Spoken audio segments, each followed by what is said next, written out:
আসসালামু আলাইকুম। লিপি কুকিং রেসিপিতে সবাইকে স্বাগতম জানিয়ে শুরু করছি আজকের রেসিপি। আজ আমি তৈরি করেছি চিকেন চাপ। রেস্টুরেন্টে গিয়ে আমরা সবাই কম বেশি চিকেন চাপ খেয়ে থাকি। এভাবে চিকেন চাপ বাসায় বানিয়ে খেলে আর রেস্টুরেন্টে গিয়ে চিকেন চাপ খাওয়া লাগবে না। আমি একদম সহজভাবে চিকেন চাপ বানিয়ে দেখিয়েছি। আশা করছি আমার রেসিপিটি আপনাদের কাছে ভালো লাগবে। তো চলুন দেখে নেই পুরো রেসিপিটি। চিকেন চাপ বানানোর জন্য আমি চিকেনের বুকের মাংসটা নিয়েছি, ব্রেস্টের মাংসটা। তো আপনারা চাইলে থান মাংসটাও নিতে পারেন। এভাবে মাঝখানে কেটে নিয়েছি। একটা চাকু দিয়ে এভাবে তো চিকেনটাকে মাঝখান থেকে এভাবে ভাগ করে নিয়ে একটা পলি ব্যাগে ভরে আমি একটা ভারী দিয়ে এভাবে একটু শেষে থেতলে নিব। সবগুলো চিকেন আমি এভাবে থেতলে নিয়েছি একটু, আর এইভাবে থেতলে নিলে তো চিকেনটা কেটে আমি দুই ভাগ করে নিয়েছি।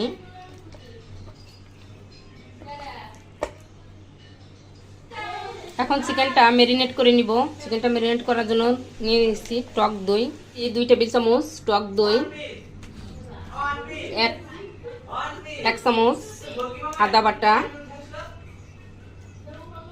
1 চামচ রসুন বাটা, 1 চামচ সরিষা বাটা, 1 চামচ মরিচের গুঁড়া, 1 চামচ ভাজা জিরার গুঁড়া, 1 চামচ ধনিয়া গুঁড়া, হাফ চামচ গরম মশলার গুঁড়া দিব, 1 ফালি লেবুর রস চিপটে দিব, লবণ দিব হাফ চামচ, বিট লবণ দিব হাফ চামচ, টেস্টি সল্ট দিব হাফ চামচ। আর টেস্টি সল্টটা আর বিট লবণটা অবশ্যই দিবেন। আর এই টেস্টি সল্টটা দিলে রেস্টুরেন্টের সাথে খেতে লাগবে। সরিষার তেল দিয়ে দিব 2 টেবিল চামচ। সব মশলা দিয়ে এখন ভালো করে মাখিয়ে নেব। মশলাগুলো ভালো করে মেখে নিতে হবে। সব মশলাগুলো ভালো করে মাখিয়ে নিতে হবে। তো সব মশলাগুলো ভালো করে মাখিয়ে নিয়েছি। সব মশলা দিয়ে ভালো করে মিশিয়ে নিয়েছি।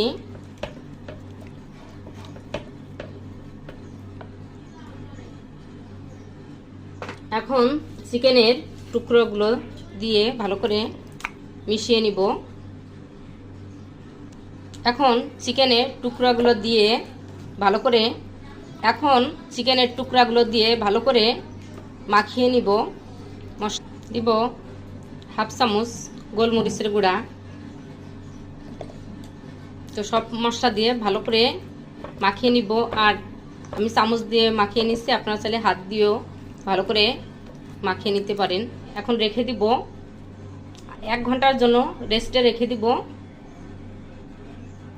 আপনারা চাইলে আধা ঘন্টাও রেস্টে রেখে দিতে পারেন। আমি 1 ঘন্টার জন্য রেস্টে রেখে দিব। ম্যারিনেট করে 1 ঘন্টার জন্য রেখে দিব। চিকেন চাপগুলো ম্যারিনেট করে রেস্টে রেখেছিলাম 1 ঘন্টার জন্য। আপনারা চাইলে আধা ঘন্টাও রাখতে পারেন, তারও বেশি সময় রাখতে পারেন। তো এখন আমি চিকেনগুলো ভেজে নিব। চিকেনগুলো ভাজার জন্য প্রথমে চিকেনটাকে কোট করে নিব। কোটিংয়ের জন্য এখানে নিয়েছি আমি বেসন 1 কাপ, আর দিয়ে দিব কর্নফ্লাওয়ার 2 টেবিল চামচ। আর কর্নফ্লাওয়ারটা দিলে ভালো হয়। যে কর্নফ্লাওয়ার বেসনটা আমি ভালো করে মিশিয়ে নিব। আপনারা চাইলে কোটিংটা ময়দা দিয়েও করতে পারেন। এখান থেকে 1 টুকরা চিকেন নিয়ে বেসনে কোট করে নিব। এইভাবে 1 টুকরা চিকেন নিয়ে বেসনে এভাবে গড়িয়ে নিব। নিব।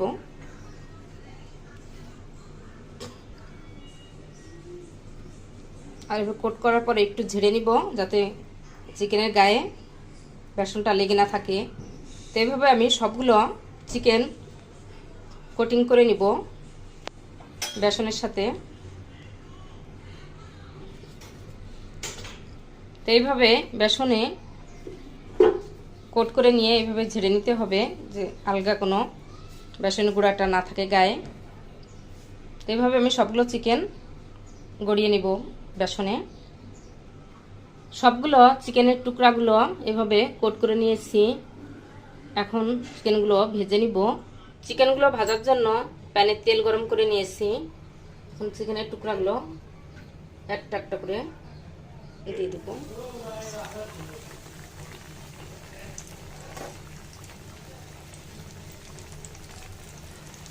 তো জালটা মিডিয়াম আঁচে রেখে ভাজতে হবে।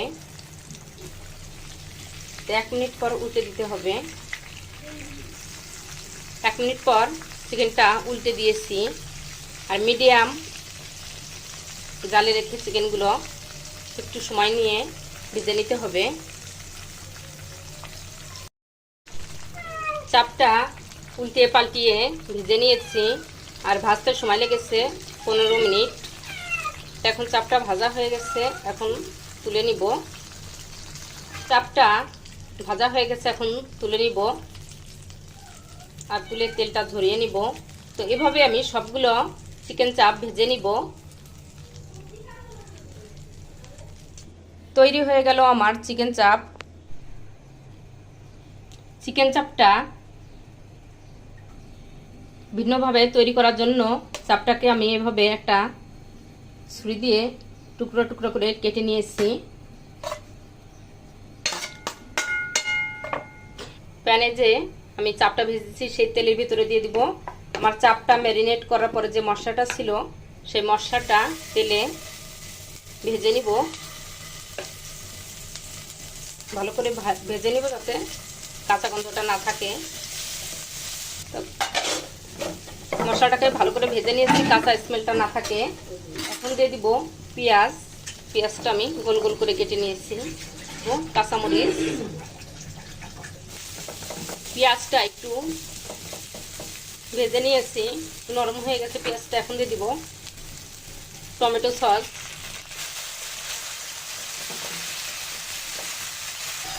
দিয়েছি ধনিয়া পাতা কুচি। এখন সব কিছু ভালো করে মিশিয়ে দিয়ে দিব চিকেনটা। আমি যে চিকেনটা কেটে নিয়েছি চিকেনটা দিয়ে ভালো করে মিশিয়ে নিব। তৈরি হয়ে গেল আমার চিকেন চাপ রেস্টুরেন্টের মতো। নাড়াচাড়া দিয়ে এখন নামিয়ে নেব। তৈরি হয়ে গেল আমার চিকেন চাপ। আশা করি আমার রেসিপিটি আপনাদের কাছে ভালো লাগবে। তো বাসায় আপনারা ট্রাই করবেন আর কেমন হলো আমাকে কমেন্টস করে জানাবেন। আমার রেসিপিটি যদি আপনাদের ভালো লাগে লাইক শেয়ার কমেন্টস করবেন। আপনাদের লাইক এবং কমেন্টস আমাকে অনেক উৎসাহ বাড়িয়ে দেয়। আর ভালো লাগলে ফ্যামিলি ফ্রেন্ডদের সাথে শেয়ার করবেন। আমার চ্যানেলটি যদি সাবস্ক্রাইব না করে থাকেন এখনই করে ফেলুন। আমার ফেসবুক পেজটি ফলো করে লাইক দিয়ে সাথে থাকবেন। সবাই ভালো থাকবেন। নতুন নতুন রেসিপি নিয়ে আবার আপনাদের সামনে হাজির হয়ে যাব। আমাদের জন্য দোয়া করবেন। আল্লাহ হাফেজ।